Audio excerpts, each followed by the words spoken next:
नमस्कार दोस्तों, आज की वीडियो में हम बात करेंगे चक्रवृद्धि ब्याज के प्रश्नों की। और जो ट्रिक हम आज बताने वाले हैं वो है रेशियो मेथड। जैसे 2 वर्ष का सवाल हो तो उसके लिए रेशियो ये रहेगा, 3 वर्ष का रहेगा रेशियो तो ये रहेगा। तो कितने भी वर्ष का क्वेश्चन पूछा जाए रेशियो मेथड से आप उसे हल कर सकते हो बड़ी ही आसानी से। अब आपके दिमाग में एक बात आएगी कि अलग अलग वर्ष के लिए आपको अलग अलग रेशियो याद करने पड़ेंगे, जो कि बहुत कठिन है। तो इसका भी सॉल्यूशन है। आप केवल एक रेशियो याद कर लो, ये वाला 2:1, यानी कि 2 वर्ष का। ठीक है, 2 वर्ष का रेशियो याद कर लो, 2:1, बाकी के अपने आप याद हो जाएंगे। कैसे याद हो जाएंगे वो मैं आपको बताता हूं, पहले ध्यान से देख लो। जितने वर्ष का क्वेश्चन रहेगा, जैसे 2 वर्ष का क्वेश्चन है तो 2 पहले, 3 वर्ष का क्वेश्चन है 3 पहले, 4 वर्ष का क्वेश्चन है 4 पहले, 5 वर्ष का क्वेश्चन है 5 पहले, 6 वर्ष का क्वेश्चन है 6 पहले, ऐसे ही 7 वर्ष का क्वेश्चन होगा तो 7 पहले, 8 वर्ष का होगा तो 8 पहले। दूसरी बात ये कॉमन है कि सभी में लास्ट में एक एक है, यानी कि जितने वर्ष का क्वेश्चन रहेगा उतना वर्ष पहले और लास्ट में एक आना है, ये कंफर्म है। अब देखिएगा 2 वर्ष का आपको याद है ना, 2 वर्ष का याद है। अब 3 वर्ष का कैसे याद करेंगे? 3 वर्ष का कैसे याद करेंगे? 3 वर्ष का देखो निकालेंगे तो 3 पहले आएगा, 3 पहले आएगा, आ गया। अब ऊपर वाले रेशियो को जोड़ो, जैसे 2 और 1 3 हो गया। आगे जोड़ने के लिए कुछ नहीं तो 1 लिख दो। अब 4 वर्ष का निकालना तो 4 पहले आएगा, 4 पहले आएगा ना, 4 पहले आएगा। इससे पहले वाले रेशियो को जोड़ो, 3 और 3 6, 3 और 1 4। अब लास्ट में आगे जोड़ने को कुछ नहीं तो 1 आ गया। अब 5 वर्ष का निकालेंगे तो इससे ऊपर वाले को देखो, 5 वर्ष का निकालेंगे, 5 पहले, इसको जोड़ो, 4 और 6 10, 6 और 4 10, 4 और 1 5, आगे जोड़ने के लिए कुछ नहीं 1 लगा दो। 6 वर्ष का निकालेंगे तो 6 पहले, ऊपर वाले को जोड़ो, 5 और 10 15, 10 और 10 20, 10 और 5 15, 5 और 1 6, आगे जोड़ने के लिए कुछ नहीं 1 लगा दो। तो मैं उम्मीद करता हूं कि सभी को ये कॉन्सेप्ट अच्छी तरीके से समझ में आ गया है। अब प्रश्न देख लेते हैं जिससे कि आसानी से सभी चीजें क्लियर हो जाएं। अब देखते हैं प्रश्न। अगला प्रश्न है 40,000 रुपये पर 5% चक्रवृद्धि ब्याज की दर से 2 वर्ष का चक्रवृद्धि ब्याज क्या होगा? जो रेशियो मेथड होता है ना, बहुत अच्छा होता है। प्रश्न है 2 वर्ष के लिए, तो 2 वर्ष के लिए प्रश्न है, तो 2 वर्ष का रेशियो मेथड क्या था? 2:1, यही तो था। चलिए, आपके पास 40,000 रुपया है, 40,000 लिखिए, 5% की दर है तो 40,000 का 5% निकालो। परसेंट का मतलब बटे में 100। 2 जीरो से आपके 2 जीरो कट जाएंगे, 4 पंजे 20 और 2 जीरो मतलब 2,000। कितना निकल के आया? 2,000। तो इस 2,000 को पहले वाले रेशियो के ऊपर लिख दीजिए। अब इस 2,000 का फिर से 5% निकालेंगे, क्योंकि रेट 5% है। फिर से 5% निकालेंगे, परसेंट का मतलब बटे में 100। 2 जीरो से 2 जीरो कटा दो, 20 का गुना 5 से करेंगे तो 100 आ जाएगा। कितना आ गया? 100। अगर आगे और रेशियो होता तो इस 100 का फिर से 5% हम निकालते, लेकिन नहीं है तो यहीं तक निकालेंगे। चलिए, 2,000 का 2 गुना कर दो 4,000, 100 का गुना 1 से कर दो तो 100, और दोनों को जोड़ लो। 4,000 में 100 जोड़ेंगे, ये हो जाएगा 4100।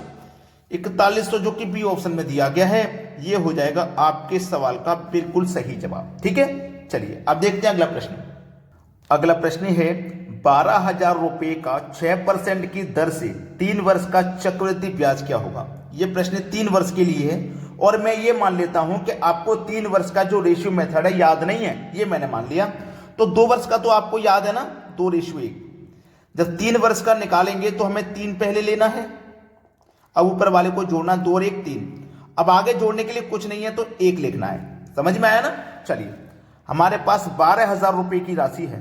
12,000, रेट 6% का, तो 12,000 का 6% निकालो। परसेंट का मतलब बटे में 100। 2 जीरो से 2 जीरो कटा दो, 12 6 72 और 1 1 जीरो, यानी कि 720 हो जाएगा। 720 पहले वाले रेशियो के ऊपर लिख दो। 720 का फिर से 6% हम निकालेंगे, परसेंट का मतलब बटे में 100। 1 जीरो से 1 जीरो कटा, 72 का गुना हम 6 से करेंगे भाई। 72 का गुना 6 से करेंगे तो ये हो जाएगा 432 दशमलव, देखिएगा मैं फिर से कर देता हूं, कितने का? 6 का गुना 72 से कटना, 0 से 0 कट गया। 6 दूनी 12, 12 का 2, हासिल लगा 1, 6 सत्ते 42, 42 हासिल का 43, 432 हो गया। ठीक है, 432 हो गया, और डिवाइड में कितना है हमारा? ये 10 है। अब 10 से हम डिवाइड करेंगे, 1 जीरो है तो एक संख्या बाद दशमलव आ जाएगा, यानी कि 43.2 हो जाएगा। कितना? 43.2। अब इस 43.2 का हम फिर से निकालेंगे 6%, रेट 6% का, तो फिर से 6% निकालो, परसेंट का मतलब बटे में 100, यहाँ से दशमलव हटाएंगे, नीचे एक जीरो बढ़ जाएगा। अब 432 का गुना हम 6 से करेंगे, 432 का गुना 6 से कर देते हैं, तो 6 दूनी का 12, 12 का 2, हासिल लगा 1, 6 दिया 18, हासिल का 1, 19 का 9, हासिल लगा 1, 6 चौके 24 और हासिल का 1, 25, ये आ गया निकल के। बटे में कितना, 1000। 3 जीरो है तो 3 संख्या बाद दशमलव लगेगा, 1 2 3, यानी कि 2.592, 2.592, ये तीनों का मैंने निकाल लिया। सबको जोड़ना ही तो है। पहले 720 का 3 गुना करो, 720 का पहले 3 गुना करेंगे तो 2160 आ जाएगा। इसका भी 3 गुना करो, 3 दूने का 6, 3 तिया 9, 3 चौकू 12, ये सब प्लस होना है। अब 2.592 का गुना 1 से करेंगे तो 2.592 ही तो रहेगा। अब सबको जोड़ देना है। 2160 ये बड़ी संख्या है, दशमलव के बाद कोई संख्या नहीं, दशमलव के नीचे दशमलव लगता है। अब इसको जोड़ो, दशमलव के बाद 6 ले लो, दशमलव से पहले 9 2 1 है, ले लिया, दशमलव के नीचे दशमलव लगाओ, दशमलव का 9 5 9 2 है, 5 9 2 है, और दशमलव से पहले 2 है। सभी को जोड़ने का तरीका है ये दशमलव वाली संख्याओं का। दशमलव लीजिए दशमलव के नीचे, दशमलव के बाद वाली संख्या बाद में लिखो, पहले वाली पहले। अब ये 2 9 6 5 11, हासिल लगा 1, दशमलव के नीचे दशमलव, 2 और 9 11 और हासिल का 1 12, हासिल का फिर से 1, 6 2 8 और हासिल का 1 9, 1 और 1 2 और ये वाला 2। तो हमारे प्रश्न का आंसर हो गया ये। तो हमारा ब्याज कितना हो गया, 2292.192। ये हमारे प्रश्न का बिल्कुल सही जवाब है। कैलकुलेशन में कभी कोई गलती नहीं हो सकती, रेशियो मेथड आप याद रखिए। अब देखते हैं अगला प्रश्न। अगला प्रश्न है 5000 रुपये पर 10% चक्रवृद्धि ब्याज की दर से 4 वर्ष का चक्रवृद्धि ब्याज क्या होगा। मान लेता हूं मैं आपको कि 4 वर्ष का रेशियो मेथड आपको याद नहीं है, तो 2 वर्ष का तो याद है ना, 2:1। अब इसके बाद में 3 वर्ष का आएगा तो 3 पहले, 2 और 1 3, लास्ट में जोड़ने के लिए कुछ नहीं, 1 ले लो। अब 4 वर्ष का निकालना तो 4 पहले आएगा, ठीक है। इनको जोड़ो, ऊपर वाले को, 3 और 3 6, 3 और 1 4, अब आगे जोड़ने के लिए कुछ नहीं, 1, तो ये 4 वर्ष के लिए हो गया, इजी है ना निकालना। अब 5000 रुपया है, 5000 लिखो, रेट 10% है, 10 निकाल लो 10% का, 0 से 0 गया, 0 से 0 कितना आया, 500, कितना निकल गया भाई, 500 निकल गया। तो पहले वाले रेशियो के ऊपर 500 रखिए, 500 का फिर से 10% निकालो, परसेंट का मतलब बटे में 100, 0 से 0 गया, 0 से 0 50 आया, दूसरे वाले रेशियो के ऊपर लिखिए, ठीक है।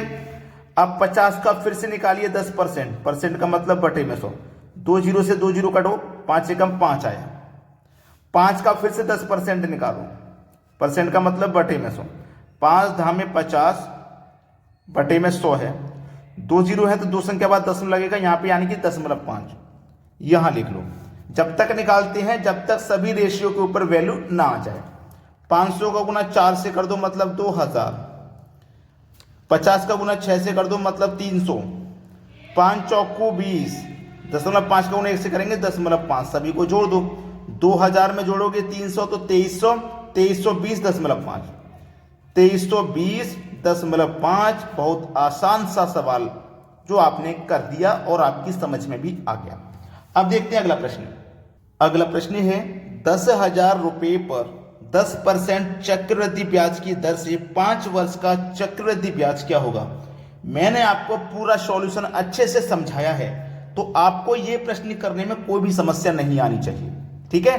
तो ये प्रश्न मैं आपको होमवर्क के लिए देता हूं, ठीक है, होमवर्क के लिए ये क्वेश्चन देता हूं। अगर आपको 5 वर्ष का रेशियो मेथड याद नहीं है कोई बात नहीं, इससे पहले वाला हमने क्वेश्चन कराया था 4 वर्ष का, जिसका रेशियो 4:6:4:1 आया था। अब इसके बाद में 5 वर्ष का आएगा तो 5 वर्ष का आएगा तो 5 पहले, अब इनको जोड़ दो, 4 और 6 10, 6 और 4 10, 4 और 1 5, आगे जोड़ने के लिए कुछ नहीं, 1 लगा दो। ये है 5 वर्ष का रेशियो। अब इसका 10,000 का 10% निकाल के सभी को ऊपर लिख दोगे, गुना करके नीचे लिख दोगे, सबको प्लस कर लोगे। तो आपको इसका आंसर मुझे कमेंट में बताना है क्या आएगा, ठीक है। और सभी बच्चे वीडियो को लाइक और शेयर करेंगे, ठीक है दोस्तों, धन्यवाद।